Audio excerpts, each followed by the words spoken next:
All right, boom. Welcome to the show. Ask your girlfriend to pour you a drink and then call your wife and tell her goodnight. We are now in the 1960s, Las Vegas. That's right, this is Ocean's 11, the original Ocean's 11. So, if you're ready to see middle-aged old men spend 1 hour getting the crew together and then spend the other hour trying to pull off a heist, then you're in the right place. So, we're starting in Beverly Hills, California. So we have our introduction of the two members of the crew, and these two fellows are Spiros, which is the old fat balding guy, and this other dude named Mushy. So at the barbershop, we have Spiros, who asks to use a phone, and with the phone, he's gonna call up another member of the gang, Jimmy Foster, who's currently being massaged by a hot blonde right now.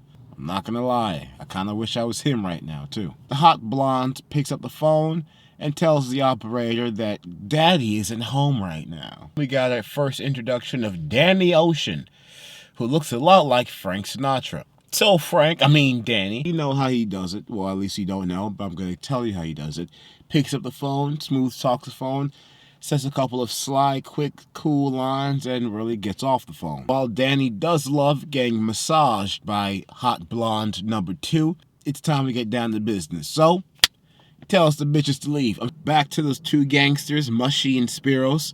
Now, they're talking about your man Sam Harmon. Sam Harmon, who looks a lot like Dean Martin. Now, Sam Harmon happens to be Danny's friend. Danny's ex-paratrooper friend who's been invited into town to join the team. Oh, and he's also a jazz singer, so I should probably mention that part. Now, as Sam Harmon hops off the plane, got another old-time buddy of theirs named Curly Stevens, who was sent down to the airport to collect him. The next scene, we have another member of the team named Roger, who visits the electrician shop in search of a man named Tony Bird-Dog.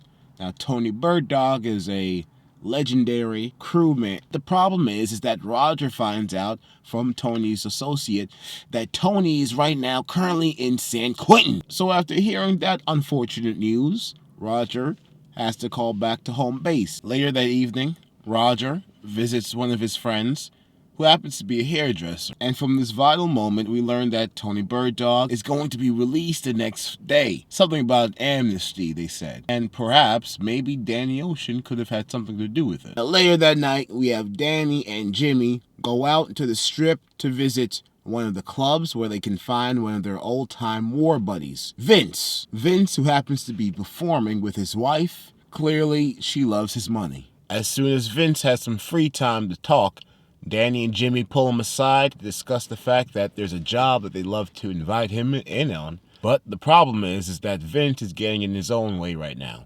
That is, he's getting in his own head.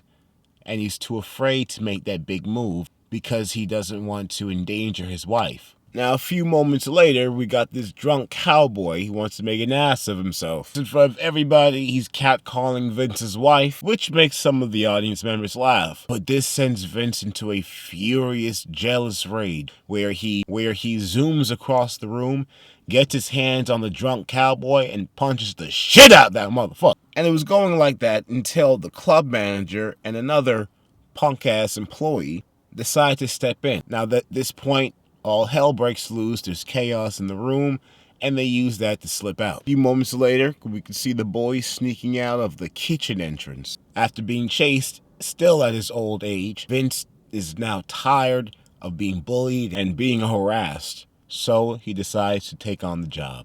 The next scene, we see the introduction of Tony. Tony, who I don't know why, but I think he looks a little bit Hispanic to me.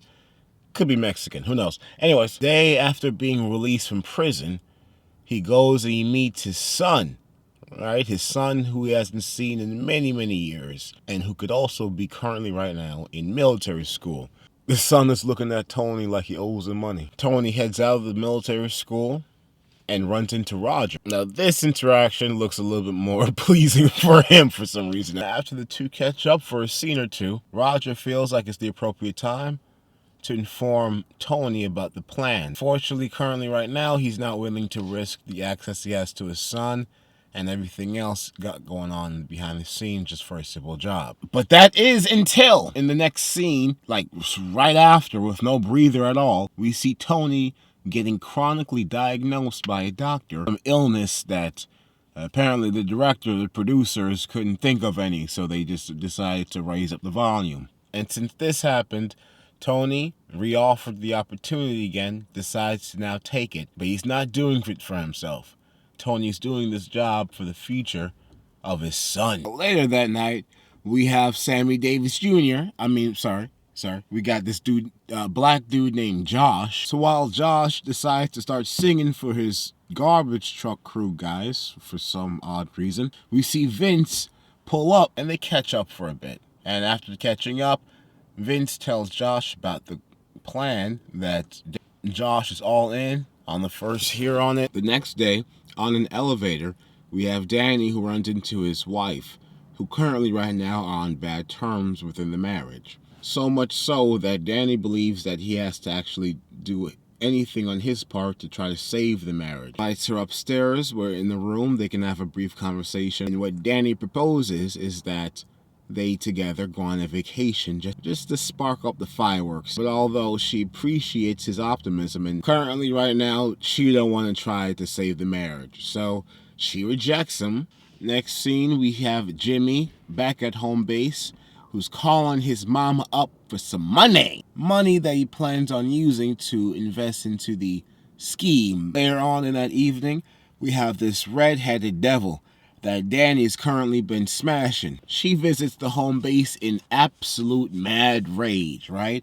Like crazy rage, like you know how redheads be. For some reason, this heifer is actually jealous over Danny's wife. With his coolness, he dismisses the chick. But Danny doing this triggers hell hath no fury like a scorned woman. So she swears revenge against Danny and throws a damn vase at him. Next scene, we find ourselves at Jimmy's mama's mansion. Jimmy visits his mother to collect his allowance. And while there, he also meets his new stepdaddy, or at least his soon-to-be stepdaddy, or we call them stepdummies over here. This man, the stepdummy, his name is Mr. Santos. Duke Santos, that is. Now, Mr. Santos and Jimmy already start off on a bad foot, as prompted off by Jimmy. And after being told by Mr. Santos that Mr. Santos has a weak stomach, at least the doctors told him that, in the end, Mr. Santos couldn't hang, and the dude rushes over to a bathroom near you. After that happens, Jimmy exchanges a few words with his mama,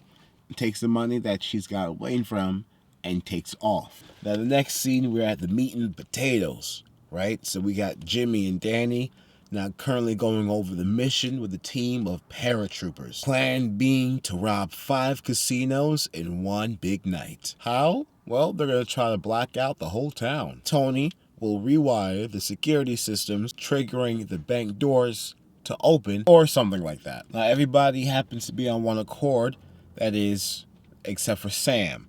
Sam, who doesn't believe in the plan, and actually tries to talk the whole team out of it. But since Sam can't edge, he himself decides to stay on the team, and they all remain being Ocean's 11. Later that night, we see Roger and Josh testing out a pair of infrared glasses that will be needed during the mission. Roger freaks out for a little bit because he thinks they can't work. Josh cools him down. As that's happening, we see Danny, along with Tony, both of them scoping a casino. While there, Tony uses the opportunity to sneak into the electrical room. After a brief run-in with a guy named Red Skelton, we see Sam up on stage singing a nice song to the ladies. After the song is over, Sam wanders over to one of the machine slots, where you can see Mushy spraying a chemical on the doorknob. Back to Tony, he almost gets caught by a couple of cops as he's working on the electrical panel, but luckily he ducks out of Dodge, and they don't see him, and they drive away. Now, as all of this criminality is happening in the background, the crew finds the time to go out bowling. Alright, now later on at the Flamingo Casino, we see our boy Danny here, who runs into his scornful ex-girl, right? But the little heifer's already out with a new dude, right, on her arm, trying to seem like she's worthy. But while she's out with this new trick, she sees Danny, and you know how women can be, they want the attention. So she goes over to him, bothers Danny while he's just over there thinking on his master plan. How? By inviting her to his room so he can clap those cheeks. But instead, after Danny gives the devil woman his room keys, She done uses the room keys to then go and call Danny's wife. But you see, Danny and the wife got like this little thing going on where as long as the bills is paid, he can go out and play with whoever he wants. Next scene, we see Josh and Vince, both of them planning explosives at a certain time so that they can detonate. Back at the Sands Hotel, we see Danny distracting a guard. How? By tossing a $25 chip on the floor, which back in those days could have been like $200. Who knows? Security guard gets distracted. He leaves his post to go over, pick it up. And in this brief moment, Danny uses the opportunity to sneak Tony into the back room where Vince is waiting, leaving Danny out front to keep watch. Now we sense that time is starting to run out because in the next scene we see your boy Curly Stevens or Steffens or whatever. He checks up on Tony just to make sure that he'll arrive on time for when the ball drops, if you know what I mean. Now at the Sierra, after Sam finishes singing his Frank Sinatra's impression, drunk woman, who I think is extremely cute, is left by herself at the parking lot. This prevents Tony from doing his job. So luckily Sam wanders outside in time, where he approaches the woman in question, ends up seducing her without even trying, pulls him in for a good old kiss, and Tony just uses the moment to slip into the electrical room. Right after that, Sam pushes the girl off and he's on his way. Now right after that happens, the countdown commences. The countdown being the New Year's Eve countdown. And among all the 5 casinos, everyone counts down to a brand new year. But as this happens, the casino safes crack open all at the same time, due to the plan going correctly.